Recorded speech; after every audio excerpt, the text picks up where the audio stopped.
अश्विनी जी,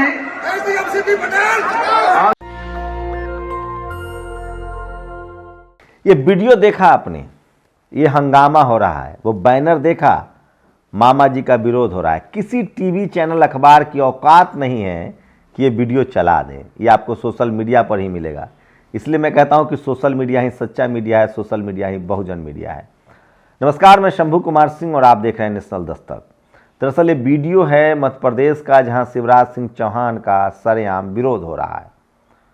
लेकिन सोचिए एक बात, मैं ताज्जुब करता हूं, आप किसी भी गैर बीजेपी मुख्यमंत्री के ट्विटर अकाउंट पर जाइए और कमेंट देखिए, सरेआम लोग उनको गाली गलौज देते हैं, धज्जियां उड़ाते हैं, सवाल पूछते हैं। कोई एफआईआर नहीं होता है। लेकिन क्या मजाल है कि इस देश में योगी जी मुख्यमंत्री से, बीजेपी शासित राज्यों से आप एक सवाल पूछ दें तो उनके समर्थक आपके पीछे पड़ जाते हैं। दरअसल वो भाजपाई कम दंगाई ज़्यादा है। सरकार से सवाल पूछना, मुख्यमंत्री से सवाल पूछना, कहाँ देशद्रोह हो जाता है? डेमोक्रेटिक सिस्टम है, वहीं जहाँ जहाँ बीजेपी विपक्ष में है जमकर सवाल पूछती है। लेकिन अब लोगों के जेहन से डर निकल गया है और वो तमाम सवाल पूछने लगे हैं। तो ये वीडियो सोशल मीडिया पर वायरल है, जहाँ शिवराज सिंह चौहान का सरेआम विरोध हो रहा है। इसी से आप अंदाजा लगा सकते हैं कि बीजेपी की कितनी ज़्यादा किरकिरी हो रही है। अभी तो 8 साल हुआ है। हल्द्वानी दूसरी बड़ी खबर है। हल्द्वानी में लगभग 5000 की आबादी, जिसमें ज़्यादातर 4000 परिवार मुस्लिम थे, वो एक ऐसी सीट है जो बीजेपी नहीं जीत पाती है। वहाँ जो है सुप्रीम कोर्ट ने अब जो डेमोलिशन था उस पर रोक लगा दी है। तमाम टीवी चैनल और अखबार उसको शाहीन बाग पार्ट 2 कह रहे थे, पार्ट 3 कह रहे थे। मतलब इस देश में मुसलमानों को प्रोटेस्ट का भी अधिकार नहीं है। मैं इसीलिए कह रहा हूँ, इस देश के जो टीवी अखबार में जो बैठे लोग हैं वो पैसे पर नहीं बात कर रहे हैं। वो गोदी मीडिया भी नहीं है, वो मोदी मीडिया भी नहीं है, वो मनुवादी मीडिया है, जातिवादी मीडिया है, जो जाति के हिसाब से और मनुवाद के हिसाब से काम कर रहे हैं। इस बात को इस देश के मुसलमानों को समझना पड़ेगा। जब तक मुसलमान हिंदू बोलते रहेंगे, हिंदुओं को अपना विरोधी समझते रहेंगे, तब तक वो इस देश में अलग थलग पड़े रहेंगे। उनको समझना पड़ेगा कि उनका विरोधी मनुवादी, जातिवादी, ब्राह्मणवादी लोग हैं, मुट्ठी भर लोग हैं। तो चलिए, ये तो सोचिए, हल्द्वानी में जिग्नेश मेवानी ने ट्वीट किया है, हल्द्वानी में 3 सरकारी स्कूल, 11 मान्यता प्राप्त निजी स्कूल, सरकारी स्वास्थ्य केंद्र आखिर बन कैसे गए? क्या सरकारी जमीन पर सरकारी अतिक्रमण भी होता है क्या? और श्याम मीरा सिंह ने कहा, ये सुशांत सिन्हा है, 1 नंबर का निर्लज आदमी है ये। मैं इसके साथ काम भी कर चुका हूं, इसलिए मैं जानता हूं। ये शख्स इतना बड़ा घोर मनुवादी और जातिवादी है जिसकी कल्पना नहीं कर सकते। सोचिए, इस देश में SC ST OBC माइनॉरिटी के 1% लोग भी अमीर नहीं हुए हैं, जिनके पास शहरों और में मकान हो, विदेश में मकान हो। ये शख्स सरेआम कह रहा है कि अखिलेश यादव का इतना बड़ा घर है, आप क्यों नहीं उसमें मुसलमानों को बसा देते हैं? श्याम मीरा सिंह ने सही कहा, ये कह रहा है कि वक्फ बोर्ड के पास सबसे ज़्यादा ज़मीन है, वो बसा दें। इनसे पूछिए कि इस देश में जो गरीब SC ST OBC हैं उनको मंदिरों की संपत्ति मिलेगी? इस देश में 95% शेड्यूल कास्ट के पास अपनी ज़मीन नहीं है, 85% शेड्यूल ट्राइब के पास पट्टे पर ज़मीन है। इस देश में 25% OBC हैं जिनके पास अपना जमीन, घर ही नहीं है। क्या ये शख्स उन लोगों को सारे मंदिरों में ठिकाना देगा?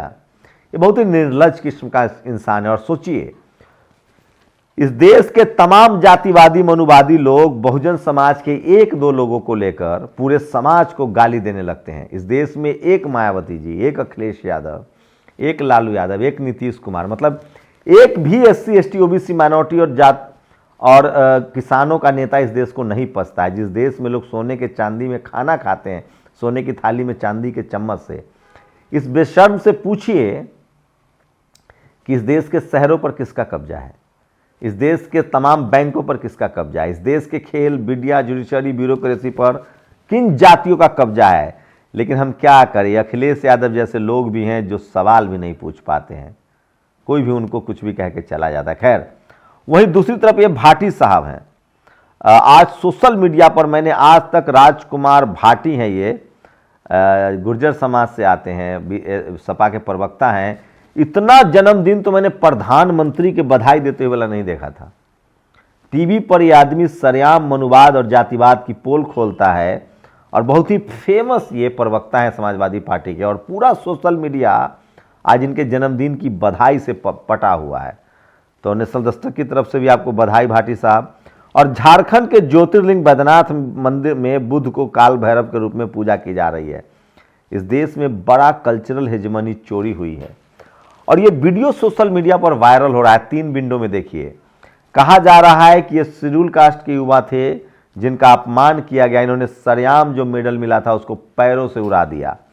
ये सम्मान की लड़ाई लगातार जारी रहनी चाहिए। मैं आपको बता दूं कि यूरोप में, अमेरिका में जो अश्वेत समाज के लोग हैं, चाहे वो ऑस्कर हो, तमाम बड़े अवार्ड्स के मौके पर अगर रिप्रेजेंटेशन की कमी होती है तो वो अपनी बात रखने से, कहने से नहीं चूकते हैं। खैर, कंझावाला में सबसे बड़ा खुलासा, भाजपा की पोल खोल रहा है सीसीटीवी। सोचिए, सौरभ भारद्वाज ने ट्वीट किया, वो गाड़ी जो है वो पुलिस के आसपास थी फिर भी नहीं पकड़ पाए। और 3 तारीख को तुमको कॉलेज से बाहर निकाल फेंकेंगे, 420 का मुकदमा करवाऊंगा।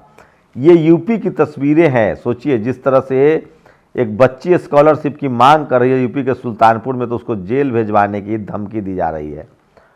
और राहुल गांधी की भारत जोड़ो यात्रा की तरफ बिहार के मुख्यमंत्री नीतीश कुमार भी देश भर में करेंगे यात्रा। फिलहाल उन्होंने बिहार की यात्रा करने का तय किया है, बिहार के हर जिले में जाएंगे।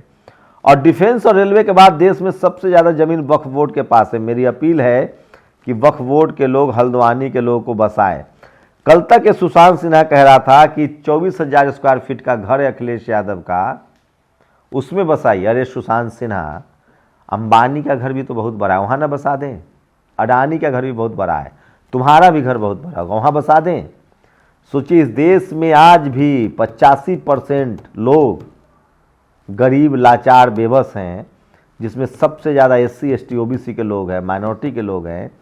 इन जैसे मनुवादियों को नहीं दिखता। इसलिए मैं कह रहा हूँ, इस देश में हर चीज़ जाति के हिसाब से चेक कीजिए, तब आपको सच्चाई मिलेगी। और सोचिए, अमेरिका में शेखर मिश्रा नाम के एक शख्स ने एक महिला पर फ्लाइट में पेशाब कर दिया। उसको पुलिस ने पकड़ा तक नहीं। एयर इंडिया ने कहा कि इनको 30 दिन के लिए सस्पेंड किया जाता है। उस महिला ने जब पिटीशन डाला, लोगों को बताया एयर इंडिया को, तब जाकर FIR हुई है। ये शेखर मिश्रा, सोचिए, कोई SC ST OBC माइनॉरिटी और मुसलमान होता। मैं कह रहा हूं, दिल्ली के अंजलि वाले केस में मुसलमान होते तो मुसलमानों का ड्राइविंग लाइसेंस छीन लिया जाता। अगर ये शेखर मिश्रा के बदले कोई मुसलमान होता तो पूरे देश के मुसलमानों को जहाज चढ़ने पर बैन लगा दिया जाता। इस देश में जब मनुस्मृति थी ना, तो मनुवादियों को रेप करने पर टीका लगा के छोड़ दिया जाता था। यही जातिवाद है। और जिसने जाति बनाई वो अपने आप को जाति में सबसे ऊपर रखता है। तो सोचिए, ये कैसे लोग हैं ये। और एक दूसरा मामला भी इसी तरह का सामने आया, रिपोर्ट आने दीजिए। और राजकुमार भाटी को सबसे ज्यादा लोग अप्रिशिएट कर रहे हैं। और सोचिए, गंदा काम करके 200 रुपए देता है, कहता है चुप रहना। 12 साल की बच्ची ने बताई बीजेपी की करतूत। ये तमाम खबरें हैं जो सोशल मीडिया पर वायरल है। और 9 वर्ष की रात दिल्ली में लड़की को SUV कार से 10 किलोमीटर तक घसीटते रहे। गाड़ी में 4 या 5 लोग सवार थे। लड़की की मौत हो गई। शरीर के नाम पर मांस भी नहीं, केवल हड्डियों का टुकड़ा बचा है। पता नहीं क्यों पुलिस लड़की का कैरेक्टर असैसिनेशन कर रही है, क्योंकि वो शोषित, वंचित और गरीब समाज की बेटी है। चंद्रशेखर कहते हैं, दिल्ली के बेटी की नृशंस हत्या मामले में हाई प्रोफाइल लोग की संलिप्तता चश्मदीदों एवं 3 दिन बाद अचानक आई मृतका की सहेली के भ्रामक बयान नए सवाल खड़े कर रहे हैं। मेरी परिवार से बात हुई है, वो चाहते हैं कि इसकी CBI जांच हो। हम तस्वीरें नहीं दिखा सकते हैं, आप सिर्फ और सिर्फ तस्वीरों से देखिए। और सोचिए, आजकल एक नया सिस्टम हो गया है सुप्रीम कोर्ट में, चित भी मेरी पट भी मेरी। इसी को कहते हैं मनुवाद। सत्ता में भी मैं रहूंगा और विपक्ष में भी मैं रहूंगा। आजकल सुप्रीम कोर्ट में 3 जज 5 जज के बेंच फैसला करते हैं, एक जज असहमति जताता है, लोग गदगद हो जाते हैं रविश टाइप से, और 4 जज सरकार के पक्ष में फैसले दे देता है। नोटबंदी पर भी यही हुआ। सोचिए, ये महिला जज हैं जिन्होंने नोटबंदी को गलत बताया था, इनकी खूब तारीफ हो रही है। वही 4 जजों ने कहा कि नोटबंदी सही है। तो ये बड़ा खेल चल रहा है। भारतीय राजनीति भी ऐसे ही काम करती है। कांग्रेस सत्ता में रहेगी तो विपक्ष रहेगा बीजेपी, मतलब यहां भी सवर्ण, यहां भी सवर्ण। नहीं तो लेफ्ट रहेगा। आप इस देश में तमाम पॉलिटिकल पार्टी की लीडरशिप देखिए किन के हाथ में है। और अब तो गनीमत है कि तमाम SC ST OBC माइनॉरिटी के बहुजन दल वाले में भी जो पॉलिटिकल लीडरशिप है, जो प्रवक्ता का पद है, वो सवर्णों के पास है। इसीलिए मैं उसको कहता हूं संघ का स्लीपर सेल। इस देश का सवर्ण समाज संघ से अपनी आइडियोलॉजी जताता है, जैसे बहुत पढ़ा लिखा SC ST OBC माइनॉरिटी के लोग बाबा साहब से अपनी सहमति जताते हैं, यही फैक्ट है। और जोधपुर में बीजेपी की जन आक्रोश सभा में हाल 2 केंद्रीय मंत्री की उपस्थिति देख लीजिए। इससे आपको अंदाजा हो जाएगा कि क्या हालत है इस देश में बीजेपी की। लेकिन पता ही नहीं चलता है लोग चुनाव कैसे जीत जाते हैं। तो कुर्सियां खाली हैं। अच्छा, ये एक बात बताइए, ये तो राहुल गांधी वाले से कोरोना फैल रहा था, यहाँ कोरोना का क्या हुआ? अच्छा, वहाँ जन आक्रोश यात्रा में कोरोना का जो है वो नहीं है। तो राजस्थान में लगातार उनके सरकारी कैंपेन जो है चालू है। और बाम सेफ ने ऐलान किया है, बामन विश्राम ने बड़ा ऐलान किया है। वो 26 जनवरी 2023 से 26 जनवरी 2024 तक लगातार पूरे देश में EVM के खिलाफ कैंपेन चलाएंगे। सबसे बड़ी खबर है EVM वाली जो मैं आपको बता रहा हूं।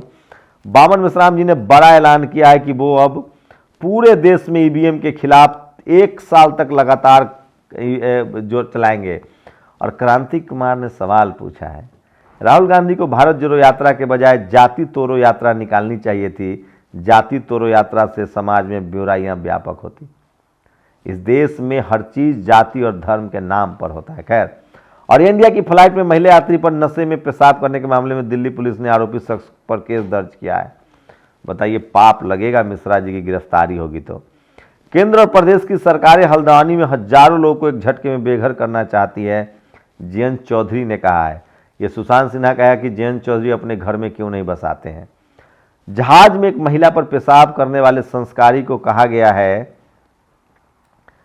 कि 1 महीने का आराम कीजिए, सोचिए। और अबे दरबारी भाट पत्रकार, ये है सुशांत सिन्हा का वो शो, मैं स्क्रीनशॉट दिखा रहा हूं, जिसमें वो कह रहा है कि हल्द्वानी के मुसलमानों के लिए जो लोग आवाज़ उठा रहे हैं उनको अपने अपने घर में जगह देनी चाहिए।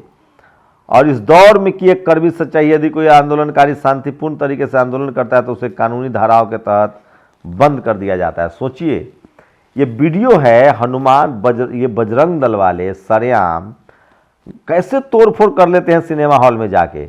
पुलिस क्या कर रही होती। तो इस देश में सैया भय कोतवाल तो डर काहे का। और ये देखिए, क्रिश्चियन मिशनरीज पर हमला हुआ है, कहाँ? बेंगलोर में, कर्नाटक में। वैसे कर्नाटक में बीजेपी अध्यक्ष ने कह दिया है कि हमको वोट विकास के लिए नहीं चाहिए, लव जिहाद रोकने के लिए चाहिए। और वो अलग बात है कि अमित शाह जी की दूरबीन से भी अपराधी नहीं दिखता, महिला सशक्तिकरण दिखता है। और ये तमिलनाडु की बीजेपी की महिला नेता एक्ट्रेस थी, इन्होंने कहा है कि बीजेपी में महिलाएं सुरक्षित नहीं हैं। और अब तो साफ हो गया है कि दिल्ली की अंजलि ने शराब नहीं पी थी। तो सवाल है कि निधि क्यों झूठ बोल रही है और किसको बचा रही है, सोचिए। तो ये तमाम खबरें जो हैं मैं आपको सोशल, अंजलि ने शराब नहीं पी थी, सहेली का दावा झूठा।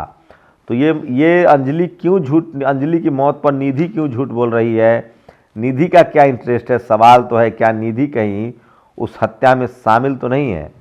और होटल से निधि स्कूटी चलाकर निकली, फिर वो कैसे करे कि स्कूटर अंजलि चला रही थी? ये भी साफ हो गया कि स्कूटर भी निधि ही चला रही थी, अंजलि नहीं चला रही थी।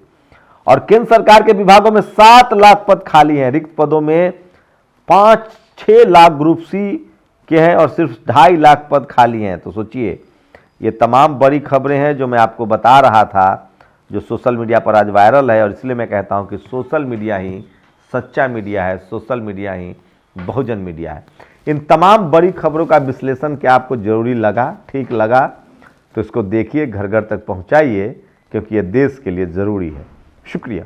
नेशनल दस्तक की आपसे गुजारिश है कि अगर इसको बचाना चाहते हैं तो नेशनल दस्तक को सब्सक्राइब करने के लिए रेड कलर के सब्सक्राइब बटन को दबाएं, फिर बेल आइकन की घंटी दबाएं। नेशनल दस्तक को बचाने के लिए बहुत जरूरी है कि हर खबर को शेयर करें, लाइक करें, कमेंट जरूर करें।